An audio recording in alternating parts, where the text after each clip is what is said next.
South Park, the fractured yet whole, is actually a really good game. Surprisingly good, I would say, though it does have a couple of issues. If you liked the first game, you will like this one.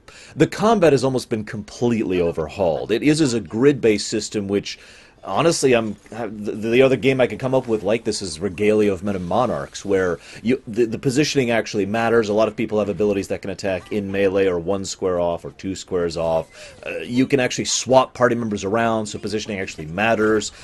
You can knock back, you can pull forward. There's all sorts of great and awesome mechanics to it, and each person has different abilities, which gives them a surprising amount of variety, and a surprising amount of variety in the tactics you can employ in combat. Made it very fun to go through. That being said, my biggest negative by far is that the difficulty is very artificial. All it does is give them more health, more damage, and more armor, and that's it. The map felt a lot more fleshed out, even though overall it actually lacked a few of the areas of the first game.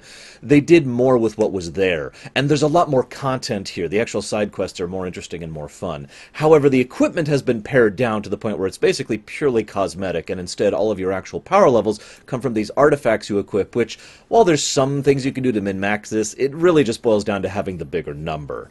The story itself was fantastic. It had less gross than the first game and more sophisticated funny overall. And I enjoyed that. I thought that was amazing. I thought it was great that I could actually laugh at this game without having to avert my eyes half the time. Don't worry, though, if you're still a fan of gross humor, there is still plenty of that.